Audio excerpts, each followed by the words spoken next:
नमस्कार, मैं हूं दीपक चौरसिया। हमारी इस महाबहस में आपका स्वागत है। प्रद्युम्न की हत्या एक राष्ट्रीय मुद्दा बन चुका है। हर पेरेंट घबराया हुआ है क्योंकि 80 से 90% लोग जो थोड़े भी अफोर्ड कर सकते हैं, जो थोड़ा भी खर्चा कर सकते हैं, वो आज अपने बच्चे को अच्छी शिक्षा के लिए अपनी औकात के हिसाब से अच्छे स्कूल पढ़ाना चाहते हैं। प्रद्युम्न के परिवार के बारे में बता दूं, उसके घर गया था, उसकी गली में गया था मैं। 50 गज का प्लॉट होगा। पिता एक छोटी सी कंपनी के अंदर मैनेजर है। आप सोच सकते हैं कितनी तनख्वाह मिलती होगी उसको। दो बच्चे हैं उसके। रेयान इंटरनेशनल स्कूल में पढ़ते हैं। लेकिन क्या हाल था वहां पर हमने देखा। ना टॉयलेट थे, ड्राइवर और कंडक्टर को अंदर नहीं आने दिया जाता है, लेकिन वो बिल्डिंग फ्री फॉर ऑल थी। यहां तक कि उस बिल्डिंग के अंदर जो बेसिक चीज होती है स्कूलों के अंदर, बाउंड्री वॉल, वो तक नहीं है। एक कोने में जंगल बना हुआ है, एक कोने में अनाप शनाप पार्किंग है, स्कूल के सामने बसेस खड़ी हैं, उसकी पार्किंग की भी कोई जगह नहीं है। तो ये हाल था रेयान इंटरनेशनल स्कूल का। और कई सारे स्कूल हैं रेयान इंटरनेशनल के, लगभग 126 स्कूल देश और विदेशों में है। लेकिन इतनी बड़ी संस्था होने के बावजूद बेसिक चीजों की क्यों कमी रही, इसी पर बात करने के लिए मेरे साथ खास मेहमान जुड़े हुए हैं। मेरे साथ हैं आरसी जैन साहब, जो कि प्रेसिडेंट है Delhi state public school management association, या अगर ये कहा जाए कि ये जो मैनेजमेंट चलाते हैं, जो मालिक होते हैं, उनकी संस्था का प्रतिनिधित्व करते हैं तो गलत नहीं होगा। राजीव जेटली जी है, बीजेपी के हरियाणा के स्पोक्स पर्सन है, क्योंकि मनोहर लाल खट्टर की जिम्मेदारी बनती है वहां पर स्कूल को चलाना, इसलिए वो हमारे साथ हैं। हमारे साथ सुमित वोरा जी हैं, जो कि फाउंडर है admissionnursery.com के, और हमारे साथ अनुज श्रीवास्तव जी हैं, जो कि मेंबर हैं पेरेंट्स एसोसिएशन के। राजीव जेटली जी, सबसे पहले मैं जानना चाहूंगा, क्या एडमिनिस्ट्रेशन इतना डिफंक्ट है, गुड़गांव का एडमिनिस्ट्रेशन इतना खराब है कि एक स्कूल जिसमें बेसिक स्टैंडर्ड्स नहीं हो वो भी चल रहा है?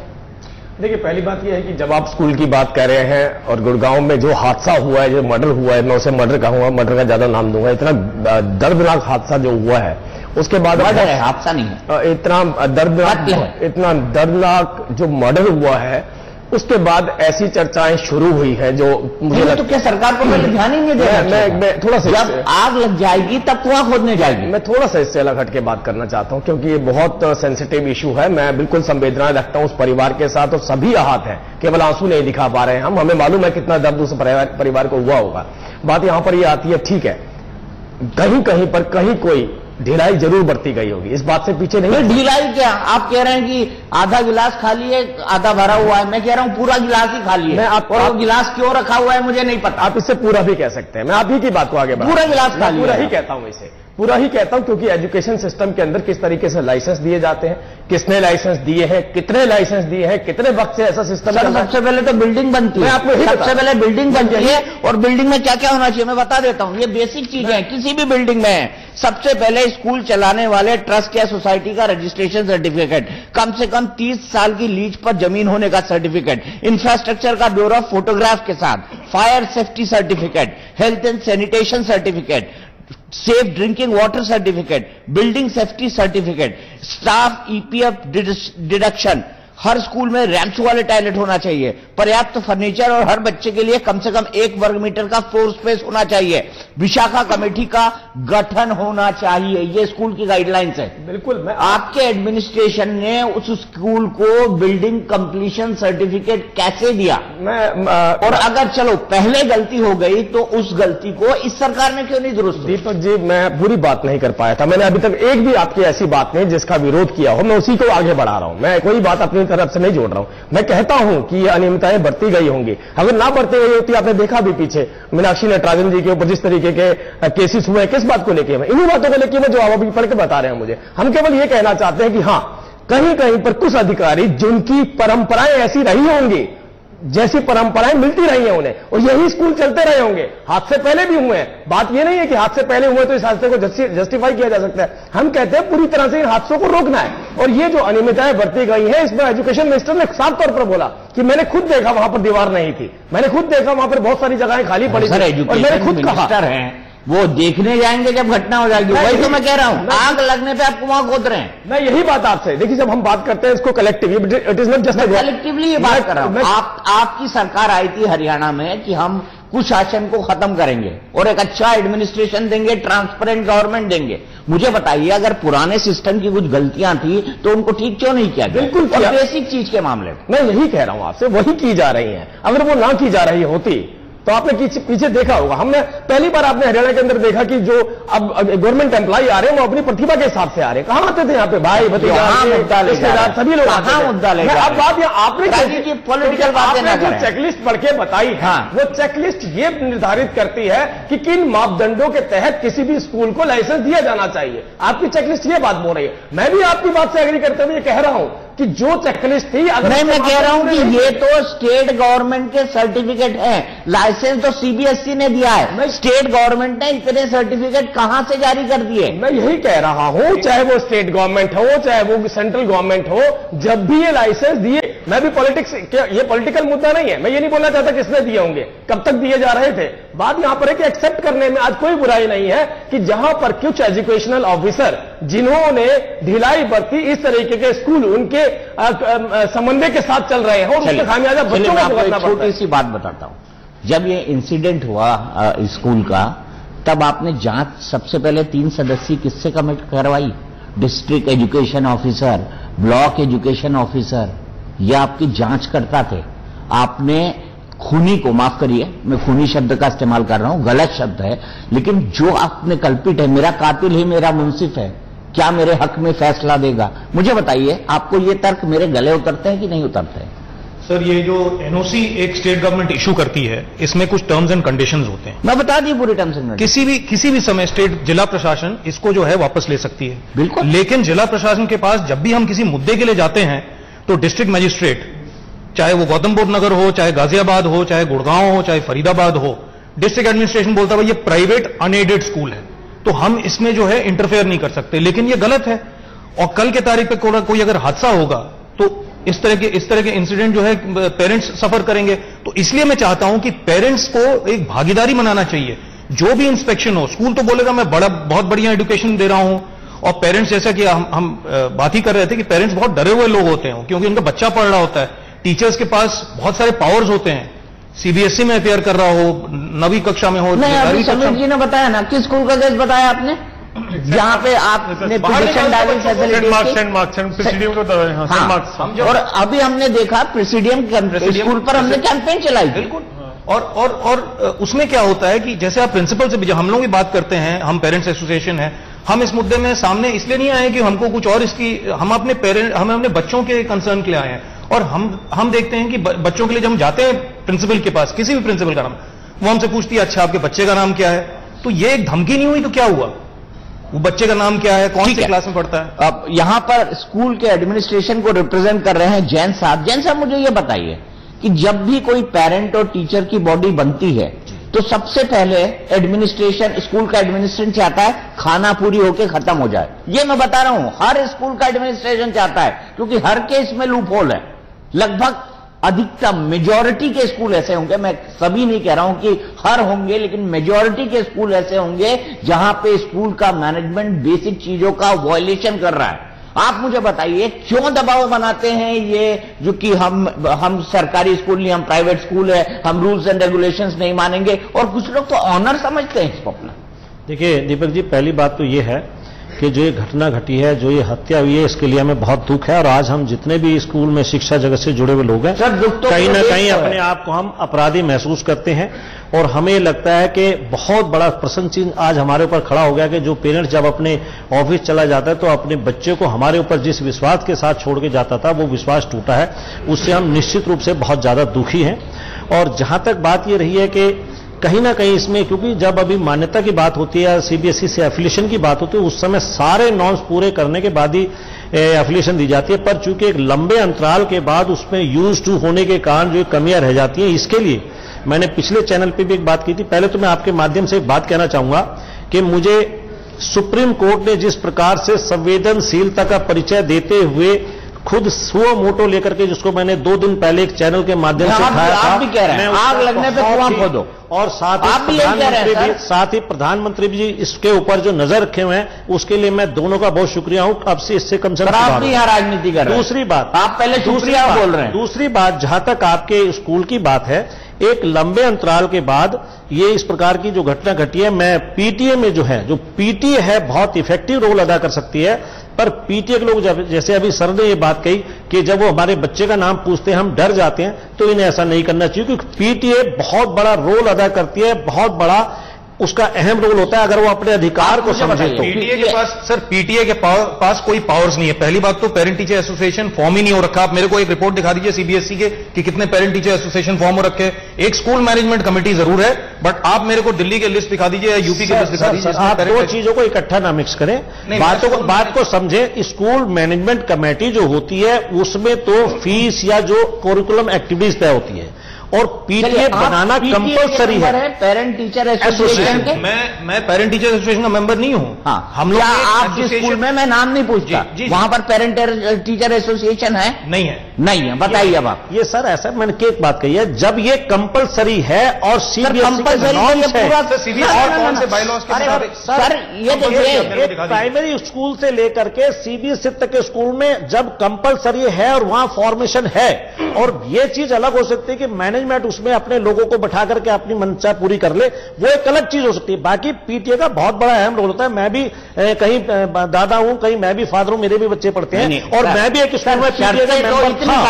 राजीव तुल्य जी भी ठीक बोल रहे हैं कि कहीं ना कहीं स्कूलों में कमी है, शर्तें तो इतनी सारी। ये लैप्स इसलिए है कि सरकारी अधिकारी जो आते हैं इंस्पेक्शन करने के लिए, वो चुपचाप गवर्नमेंट स्कूलों पर ध्यान न देकर हमारे स्कूलों में आते हैं और अपनी जेबें भर के चले जाते हैं। और ये एक बड़ा लैप्स। क्या बात सर कर रहे हैं कि स्कूल के मैनेजमेंट इतना लापरवाह क्यों होता है कि इस तरह के हादसे हो जाए? मैं ऐसा नहीं कह रहा कि सब स्कूल ऐसा करते हैं, लेकिन बहुमत से देखा जाए तो जो बहुमत होगा 60% से ज्यादा जो पूरे देश में स्कूल होंगे, बल्कि संख्या और ज्यादा हो सकती है, जहां पर बेसिक सुविधाओं की कमी है, और वो सरकारी नहीं, वो प्राइवेट स्कूल है। आपने कहा सर जैन साहब कि डिपार्टमेंट वाले जेब भर लेते हैं, ठीक है, जेब भर लेते हैं, तो स्कूल जिसका अधिकार मोरल एजुकेशन देना है वो पैसे क्यों देते हैं? जिन स्कूलों में कमियां होती हैं उनकी कमियों को, जिन स्कूलों में कमियां नहीं होती, अब दिल्ली के स्कूल में भगवान ने करे कभी ऐसा हो क्या कि दिल्ली के स्कूलों में पिछले लंबे समय से कभी आपने ऐसा सुना? सिर्फ रैन की बात ना करें, रैन का मैनेजमेंट बॉम्बे में बैठा है। 1 मिनट, आप सिर्फ रैन का मैनेजमेंट बॉम्बे में बैठा है। मुझे बताइए, लंदन में बैठा हो सर, लेकिन फिर आप लोग क्या कर रहे हैं? मैं बताता हूं, उसके लिए भी मैं बताता हूं। रैन का मैनेजमेंट बॉम्बे में बैठा है, यहां पे उसने अपने वो छोड़ रखे हैं इंचार्ज, और वो ध्यान देते नहीं। हमारी मीटिंग्स में आते हैं, हम रेगुलरली मीटिंग करते हैं। अभी भी हमने 23 तारीख को मीटिंग रखी हुई है, क्योंकि जब स्कूल की फ्रेटर्निटी बैठती है तो बैठ के तय करते हैं कि इसको कैसे और बेहतर तरीके से किया जाए। ये मैनेजमेंट कभी हमारे पास आती नहीं है, स्कूल कभी हमारे साथ जुड़ते नहीं है। अगर ऐसा होता तो शायद ये जब रेयान वसंत कुंज या वसंत विहार वाला जो हादसा हुआ था, जब बच्चा पानी की टंकी में मिल गया था, तो आप तो मालिकों के रिप्रेजेंटेटिव है ना, या उस एसोसिएशन के रिप्रेजेंटेटिव है जो मैनेजमेंट को रिप्रेजेंट करता है। आपने क्या किया? हमारी जो मैनेजमेंट है उस समय भी जब दिव्यांश की मौत हुई थी, क्योंकि हमारी कोई गवर्नमेंट बॉडी तो है नहीं, जो मेंबर है, जो नहीं है नहीं है, उस समय भी मैंने बहुत जितना शोर इस समय मचा, उस समय भी मैंने इस बात को कहा था कि ये हादसे रुक सकते हैं अगर इसकी तहकीकात अब की जाए। शायद आपको ध्यान होगा पिछले 4 दिन से लगातार मैं चैनल पे हूं और मैंने बहुत जोर दिया है कि इस मैनेज को सजा दी जाए, और शायद यही कारण है कि आज भाषण से पेट भर चुका होता ना, तो इस 135 करोड़ के देश में कोई भूखा नहीं रहता। समीर जी, मुझे ये बताइए कि जो बात जैन साहब कर रहे हैं कि अगर ये होता, क्या कोई रेगुलेटरी सिस्टम है कि अगर कोई पेरेंट कंप्लेन करे तो आखिरकार कहां करे? एक्चुअली क्या है कि एनसीआर में कहीं पे भी कोई रेगुलेटरी बॉडी नहीं है। अभी कोई पेरेंट अगर स्कूल में जाता है, कोई कंप्लेन करता है, स्कूल उसकी सुनवाई करता नहीं है, वो वहां के एजुकेशन ऑफिसर जाता है, उनकी सबकी सांठ गांठ है। मैं एक छोटा एग्जाम्पल लूंगा आपके पास।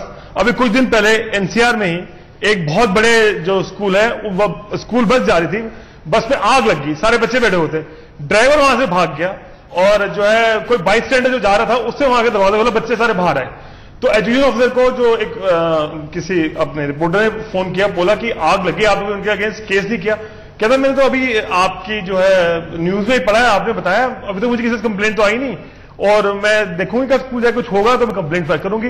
तो बेसिकली क्या है, ये जो पुराना जो इनका एक सांठगांठ चलती हुई आ रही है सब स्कूलों की, ये सिस्टम इतना करप्ट बन चुका है कि स्कूलों ने उनका जो भी बांधा हुआ है, महीना हफ्ता जो बांधा हुआ है। आप मुझे बताइए, आज ही एक उससे बात हो, लड़के थे जो 6 साल स्कूल में पढ़ के गया, कह 6 साल से कॉमन बाथरूम है बस कंडक्टर का, ड्राइवर का, बच्चों का, 6 साल से वहां के एजुकेशन ऑफिसर के को नहीं पता कि वहां पे सीसीटीवी चल रहे हैं, बाथरूम कॉमन है, वहां पे कोई एक्स्ट्रा जो बाहर का आदमी है वो आ ही नहीं सकता, वहां पे लोग कैसे अंदर जा रहे हैं, बाउंड्री वॉल है नहीं। तो बेसिकली जब तक एक रेगुलेटरी बॉडी नहीं होगी, जब तक, और यहां पे मैं उतना ही जिम्मेवार जितना स्कूल है उतने वहां के एजुकेशन डिपार्टमेंट को मानूंगा, जो वहां के एजुकेशन ऑफिसर्स हैं, या जो वहां, जैसे अगर किसी रेलवे का कोई एक्सीडेंट होता है, हमारा रेलवे मिनिस्टर रिजाइन करता है, मैं तो कहता हूं एजुकेशन डायरेक्टर हरियाणा में रिजाइन करना चाहिए इस वक्त, कि उनके प्रशासन के अंदर इतना कुछ होता हुआ आ रहा है, या तो ना एक छोटी सी कोई चीज हुई हो, ये एक कत्ल का केस है, इसमें वहां का एजुकेशन ऑफिसर रेगुलर जाता हो, महीने 2 महीने 3 जाता होगा, पेरेंट्स अगर कंप्लेंट भी करते हैं, कंप्लेंट वो अगर वहां पे प्रॉपर एक प्रोटोकॉल है, आप चाहे तो education officer of her area का रिस्पेक्टिव एजुकेशन ऑफिसर होता है, उसको आपने कंप्लेंट अगर कर दी, कोई कुछ एक्शन नहीं होगा वहां पे। आप स्कूल में जाएंगे, स्कूल में जो करना कर लीजिए, बच्चे को आप निकाल लीजिए बाहर। ठीक है राजीव जी, मैं आपसे एक बात जानना चाहता हूं, पहले दिन से उस बच्चे की मां, प्रद्युम्न की मां ने मुझे उस दिन 1 बजे दोपहर में बोला था, अगले दिन शनिवार को जब ये पूरा इंसिडेंट सामने आया, उसने मुझे साफ कहा कि हम सीबीआई जांच चाहते हैं, हमको सरकार की जांच पे भरोसा नहीं है। तो क्या हरियाणा सरकार की क्रेडिबिलिटी इतनी खराब है कि आपकी सरकार पर जो वो लोग जिन्होंने आपको चुना है उनका भरोसा नहीं? देखिए, उनकी भावनाएं, उनकी संवेदनाएं, उनकी पीड़ा और उस वक्त पे जो उनकी चाह थी, इस बात से कोई पीछे नहीं हट सकता। कोई भी मां जिसने अपना बच्चा खोया होता है, उसे वो चाहेगी कि एक ऐसी जांच हो जिसमें दूध का दूध पानी का पानी हो। बावजूद उसके हम बार बार उनको ये समझाते रहे कि अगर आपको हमारी जांच में कहीं पर भी अंदेशा होगा, आप जिस भी एजेंसी से कहेंगे हम जांच करवाएंगे, लेकिन कम से कम इनिशियल इन्वेस्टिगेशन होना बहुत जरूरी था। मैं ये नहीं कहता हूं कि जिसको डिटेन किया गया है, जिसने कबूल किया है, वही गुनहगार होगा, हो सकता है इसके पीछे कोई और कड़ियां भी हो, और हम इसके ऊपर कोई निष्कर्ष अभी नहीं निकाल सकते। पुलिस ने भी ये बात कही है कि 7 दिनों के अंदर अंदर हम अपनी रिपोर्ट सौंपेंगे और उसमें ये बात निकल कर आएगी। अगर उनके माता पिता को उसके बावजूद भी उस इन्वेस्टिगेशन पर भरोसा नहीं होगा, विश्वास नहीं होगा, तो जिस एजेंसी से भी वो चाहेंगे हम उसकी जांच करवाएंगे। राजीव जी, पेरेंट्स जो है, पिता जो है, बकायदा सुप्रीम कोर्ट मूव कर चुका है। उसके बाद ये भी कह रहा है कि खट्टर साहब का मुझे फोन आया, वो भी बोल रहे थे 7 दिन में हम चार्जशीट फाइल कर देंगे। जब 7 दिन में चार्जशीट फाइल होगी तो किस तरह की गलतियां हो सकती हैं केस में, आप समझते हैं? पहली बात तो ये कि हमें उसका विरोधाभास नहीं, बिल्कुल ठीक, बिल्कुल मैं उनके साथ हूं। हम ये कह रहे हैं कि हां, एक जांच, इनिशियल इन्वेस्टिगेशन हरियाणा पुलिस को करनी है, अच्छे तरीके से करनी है। हम भी चाहेंगे कि इसका कंक्लूजन निकल कर आए, बावजूद उसके, क्योंकि उनकी पीड़ा है, उनकी पीड़ा को हम समझते हैं, बावजूद उसके अगर वो हमारी इस इन्वेस्टिगेशन से सेटिस्फाइड नहीं होंगे, जिस एजेंसी से वो बोलेंगे जांच करवाएंगे। लेकिन एक बात साथ में जोड़ना चाहता हूं, श्रीवास्तव जी ने भी एक बात करी थी, क्योंकि हम जब बात कर रहे हैं, सोल्यूशन की बात कर रहे हैं, प्रॉब्लम को डिस्कस तो हर जगह किया जा सकता है, सोल्यूशन पर हम कभी नहीं आते। श्रीवास्तव जी ने कहा कि माता पिता डरते हैं, ये सबसे बड़ी प्रॉब्लम है। पीटीएम में भी जाते हैं, पीटीएम में जाकर भी अगर टीचर जो बोलती है, मैनेजमेंट जो बोलता है, उसी ही सुनते हैं। उनके आंखों के सामने कई बार देखते हैं स्कूल के अंदर किस तरीके से बेकायदगियां हो रही हैं, उसको कभी गवर्नमेंट की नॉलेज में नहीं लेकर आते हैं। उन्हें ऐसा लगता है कि हम अगर इसको नॉलेज में लेके आएंगे तो शायद हमारी मुसीबत में एक कलेक्टिव डिसीजन की बात कर रहा हूं। तो हम ये कहना चाहता हूं कि कहीं कहीं पर हम सबकी जिम्मेवारी बनती है। मैं एक छोटा सा इंसिडेंट आपके साथ शेयर करता हूं। एक फरीदाबाद के अंदर बहुत बड़ा स्कूल के मालिक है, बहुत बड़े, मतलब इंटरनेशनल स्कूल के मालिक है। उन्होंने अपने पोते को स्कूल बस के नीचे खो दिया, अपने ही पोते को, और स्कूल बस के नीचे ही खो दिया। मैं ये नहीं कह रहा हूं कि यह हादसा कैसे हुआ और कैसे नहीं हुआ। बात यहां पर यह आ रही है कि जब भी आपकी इंफॉर्मेशन में या आपकी नजरों के सामने कोई गलतियां स्कूल की आती हैं, आप तब तक का इंतजार क्यों करते हैं जब वो डिटेल बताइए। राजीव जी को जवाब बताता हूं। जहां तक डर का सवाल है, मैंने डर के बारे में बात किया। मैं फौज से सेवानिवृत्त हूं, मैं डरता नहीं हूं।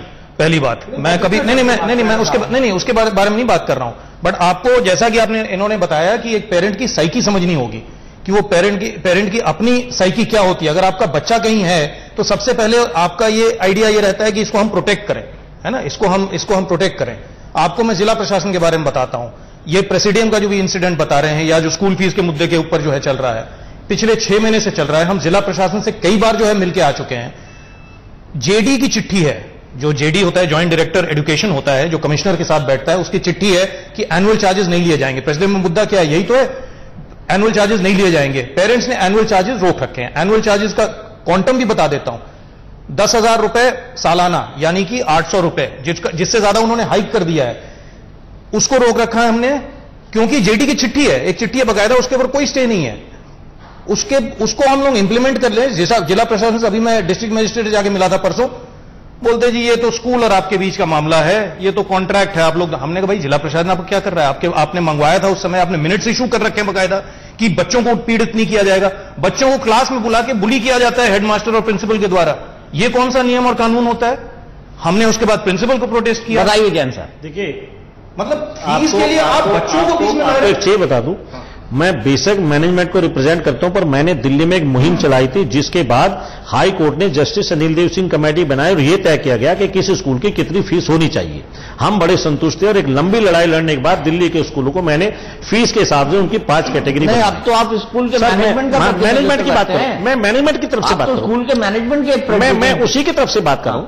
हम मैनेजमेंट में इसलिए नहीं बैठे हैं कि जो पेरेंट्स से जो पे नहीं कर सकता उससे हम बहुत ज्यादा फीस ली, जैसा फीस का आरोप लगता है, जैसा फीस आप सुनिए ना, जैसे फीस का आरोप लगता है। मैं वो व्यक्ति हूं जिसने फीस के हिसाब से दिल्ली में 5 कैटेगरी बनवाई। हाई कोर्ट ने जस्टिस अनिल देव सिंह कमेटी बनाई। ये बात ये कहने के अभी कहा कि रेयन स्कूल वाले हमारे पास नहीं आते हैं। जी, आपने कोई शिकायत की? नहीं, कहां शिकायत करें? ये बताइए मुझे, है आप बताइए। हमारी अपनी कमेटी जो है, मुझे हमारी आपकी कमेटी CBSE कहां 3 में और कहां 13 में? CBSE हर साल CBSE स्कूलों का इंस्पेक्शन करती है। कहां लैब चला है ये CBSE से पूछेगा। दूसरी बात, जहां तक हमारे मीठा कड़वा तू मैं बहुत साफ बोलने वाले व्यक्ति हूं। मैंने एक बात की जो आपने मेरी सुनी, मैं भी बहुत साफ बोलने वाला। हाई कोर्ट ने एक बात कही थी कि ये बताया कि किस स्कूल की कितनी फीस होनी चाहिए। उस कमेटी ने ये नहीं बताया किस स्कूल की कितनी फीस होनी चाहिए। उसने तो कहा इसने इतना पैसे लिया, इतना वापस कर दे। अगर इस प्रकार की कमेटी अपना सही निर्णय देती तो आज दिल्ली में आप इनिशिएट कर दीजिए ना। आप तो मैनेजमेंट को रिप्रेजेंट करते हैं, आप पूरे मैनेजमेंट की तरफ से जो आपकी मीटिंग में आते हैं उन्हीं स्कूलों में इनिशिएट कर दीजिए कि इतनी फीस से ज्यादा फीस नहीं होगी, हम फीस नहीं बढ़ेगी। हम उस पर काम कर रहे हैं, जब बढ़ते हैं हम उस पर कर रहे हैं। हमने दिल्ली सरकार को एक सुझाव दिया है कि आप फीस के हिसाब से खुद सैलरी के हिसाब से, फीस के हिसाब से सैलरी तय कर दें। क्योंकि जैसा आंध्र प्रदेश में है कि अगर 100 रुपए फीस लेते तो 50 रुपए आप सैलरी पे खर्च करेंगे, 50 रुपए बाकी उस पर खर्च करेंगे। हमने खुद सरकार के सामने प्रस्ताव रखा। जो नॉन एडेड स्कूल भी हैं उनको भी 7th पे कमीशन को लागू करना है। आप यही तो मैं कह रहा हूं कि ये क्यों कर रहे हैं लागू करवाया? मैं यही कह रहा हूं कि क्यों कर रहे हैं लागू? हम नहीं चाहते लागू हो, हम चाहते नहीं लागू हो। तो सब कुछ वायलेट करना चाहते नहीं लागू हो, वायलेट करना चाहते हैं। 7th पे कमीशन लागू होगा तो 7-8 हजार रुपए से कम एक बच्चे की फीस नहीं होगी। मैं नहीं चाहता कि बच्चे को बोझ पड़े। नहीं सर, आप फाइनेंशियल ऑडिट कीजिए अपने स्कूल्स का। आप डिस्ट्रिक्ट एडमिनिस्ट्रेशन चाहता हूं, मैं देखता हूं पेरेंट्स किस तरह से रोता है जब फीस नहीं दे पाता। मैं खाली आप मैनेजमेंट को इसलिए नहीं कि लूटने के लिए या मैनेजमेंट को बचाने के लिए हम लोग हैं। हम चाहते हैं कि हम बच्चों को शिक्षा देने के लिए बने हैं, एक सही और उससे कम रेट में हम शिक्षा दे। पर मेरी ना सरकार सुन रही है, ना हाई कोर्ट ने सुना। और आप कभी दिल्ली में जाकर लड़ता हूं, सुना जब आपकी बात को आपने वहां प्रदर्शन किया रहे इंटरनेशनल आपने मैनेजमेंट के ना मैंने कल बचाव किया, ना आज बचाव किया, ना मैंने दिव्यांग आपने क्यों? मुझे ये बताइए, हम अपराधी को बचाने के लिए मैनेजमेंट हमने नहीं बनाई है। इस सवाल का जवाब दीजिए। बताइए। दिल्ली ही आपका कार्य क्षेत्र है? बिल्कुल बिल्कुल। हाँ। दिल्ली में आप एक्टिव हैं। हाँ। दिल्ली में आप कई सारे स्कूल के मैनेजमेंट को प्रतिनिधित्व करते हैं। जी। और आपने एक एसोसिएशन बनाई है जी। अगर रेयान के अंदर दिल्ली में ही एक्सीडेंट हुआ है तो आप बताइए स्कूल मैनेजमेंट एसोसिएशन के कमेटी मेंबर होने के बाद आपने ये क्यों नहीं कहा पब्लिकली जाके कि आप रेयान स्कूल में पढ़ना बंद कर दीजिए? मैं बोल रहा हूं मैनेजमेंट कमेटी की तरफ से। आपको ध्यान होना चाहिए, तब दिव्यांश का केस उठा था, पहला व्यक्ति मैं था जिसने ये बात उठाई थी। पहले व्यक्ति तो आप, और मैंने चैनल पे उठाई थी ये बात, चैनल पे उठाई थी ये बात, आपने बना सर मैंने चैनल पे बात उठाई। चैनल पे बात उठाने से नहीं होता। एक मिनट, चैनल से बात उठाने को नहीं होता। फिर आप इसको रिप्रेजेंट मत करिए। फिर आप की मौत रोक Delhi state public school management association को रिप्रेजेंट मत करिए। नहीं, मैं रिप्रेजेंट इसलिए करता हूं कि मैं जब ये देखता हूं से करते हैं आप। अब इसलिए करता हूं ना कि मैं किसी मैनेजमेंट को बचाने के लिए यहां नहीं रिप्रेजेंट करता। मैं करता हूं कि सरकार और मैनेजमेंट के बीच अगर एक काम हम लोग करते हैं। संदेहास्पद परिस्थितियों में मौत हो गई रेयान के अंदर ही, आपके दिल्ली के अंदर था, आप स्कूल के मैनेजमेंट एसोसिएशन चलाते हैं, आपकी ये रिस्पॉन्सिबिलिटी नहीं बननी थी कि आप सबसे पहले जाते और कंप्लेन करते रेयान के खिलाफ कि हमारी बात नहीं सुनते? तो कौन कहता है हमने नहीं की? हमने आपके चैनल पे, हमने हर चैनल पे बात कही। सरकार चैनल पे बात कर रहा हूं कि हर स्कूल का इंस्पेक्शन हो, सरकार मान लेगी मेरी बात को। हमारी जो बॉडी है, हमारी जो बॉडी है, बार काउंसिल की तरह कोई इसकी सरकारी वो नहीं है, या मेडिकल काउंसिल की तरह हमारी बार काउंसिल जो है हमारी नहीं कर सकते, तो ये हम नहीं कर सकते, एसोसिएशन छोड़ दीजिए, हम नहीं कर सकते, एसोसिएशन छोड़ दीजिए। जो मेंबर बनता है, जो नहीं बनता है, हमारी कोई सरकारी वो नहीं है।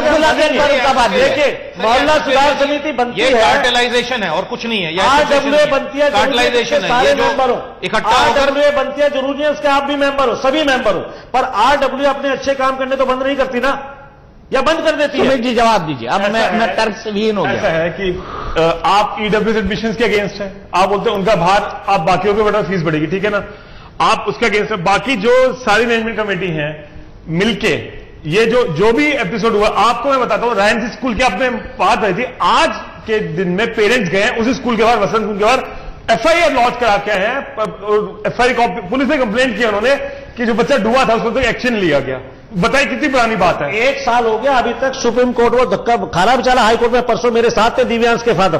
और आपकी नॉलेज में एक चीज और बता दूं, मैं यही तो कह रहा हूं, आपके साथ हम उसके क्या होता है राजीव जी, आप एग्री करते हैं ना कि आप मैनेजमेंट को रिप्रेजेंट कर रहे हैं, उसके साथ मतलब बाकी दुकानों की तरह आपकी भी दुकान है, मतलब माफ कीजिएगा जैन साहब ये शब्द बोल रहा हूं, ना, मतलब बाकी दुकानों की तरह आपकी भी दुकान है। देखिए पहली तो बात ये है, ये बड़े दुर्भाग्य की बात है कि हम शिक्षा जगत में जो लोग हैं आज उनका आप जैसे लोगों ने दुकानें कह के, कमर्शियल कह करके, क्या सम्मान गिराया है, यही कारण है कि आज हमारे अच्छे काम को नहीं सराहा जाता। मेरे फादर आदमी भी अच्छे काम को नहीं सराहता आज हमारे स्कूल। मेरे फादर 1960 से टीचर थे, इलाहाबाद यूनिवर्सिटी के टॉपर थे, छत्तीसगढ़ में जाके पढ़ाना शुरू किया, उनका एक कीमती पेन गुम गया, मानता हूं, वो पुलिस वालों के पास गए, किसी ने वो पेन जमा करा दिया था, तो पुलिस वालों ने बोला आप अंडरटेकिंग दीजिए, ये दीजिए, वो दीजिए। उन्होंने बताया सर मैं तो टीचर हूं, ट्राइबल बच्चों को पढ़ाता हूं। उन्होंने बोला सर शिक्षक पे हम किसी भी तरह का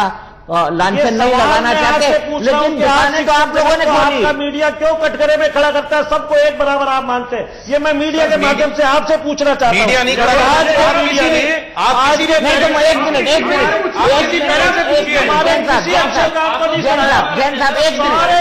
आप कटघरे में जैन साहब अभी आपने बोला कि रेहान पर क्या हुआ, तो सबसे पहले जाके मीडिया में मैंने बोला अगर मीडिया कटघरे अच्छा नहीं सराहा, किसी ने एक स्कूल के काम को कोई अच्छा नहीं सराहता, हम कितना भी जानमारी कर लें, पर हमें आज एक भी आदमी ये नहीं कहता कि हाँ शिक्षा के जगत में आपने कुछ अपने मापदंड स्थापित किए। सिर्फ एक घटना होने पे हम सबको फांसी पे टाल दिया जाता है, हमारे योगदान को स्वीकार नहीं किया जा रहा।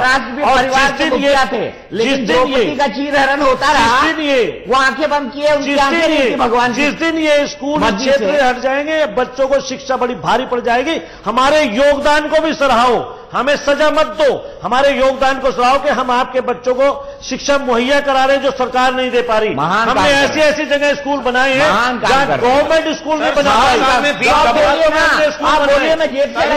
कॉलोनीज में हमने स्कूल बनाए, मेट्रो पिलर के नीचे स्कूल चलाते हैं, हम मेट्रो पिलर के नीचे स्कूल चलाते हैं, हम झुग्गी बस्ती में स्कूल चलाते हैं। कभी आपने ये नहीं कहा कि हमने इनको स्कूल के दरवाजे पर हम लेकर के आए हैं। कभी स्कूल एनजीओ एसोसिएशन के, आप ये मत कहिए कि आप पब्लिक स्कूल मैनेजमेंट आपके मुंह से ये नहीं सुना कि स्कूलों का कहीं कुछ योगदान है। हम झुग्गियों में जाकर के बच्चों को पढ़ाते हैं। आपने पढ़ाई की? मीडिया ने ये नहीं कहा आपने पढ़ाई स्कूल अच्छा काम कर रहा है। आपने पढ़ाई की है? हम पढ़ाई है, आपने करी होगी ना? हाँ बिल्कुल। आप तो हमने गवर्नमेंट स्कूल में पढ़ाई की, और मैंने भी गवर्नमेंट स्कूल में पढ़ाई की। मैं आपसे ये जानना चाहता हूं, जब गवर्नमेंट स्कूल आपको पढ़ा रहा था तब वो अच्छा था, और अब अगर किसी को पढ़ाता है तो बुरा हो गया। आज एक रिक्शा वाला भी अपने बच्चे को सरकारी स्कूल में भेजना नहीं चाहता कि वहां मुफ्त में शिक्षा मिलती है, मुफ्त में वर्दी मिलती है, मिड डे मील्स मिलता है, सारी चीजें मिलती है, फिर भी हमारे वहां 100 रुपए 200 रुपए 300 रुपए में अपने बच्चे को इसलिए भेजना चाहता है कि पैसा खर्च करने में मुझे कुछ तो मिलता है। ठीक है, मैं कंक्लूड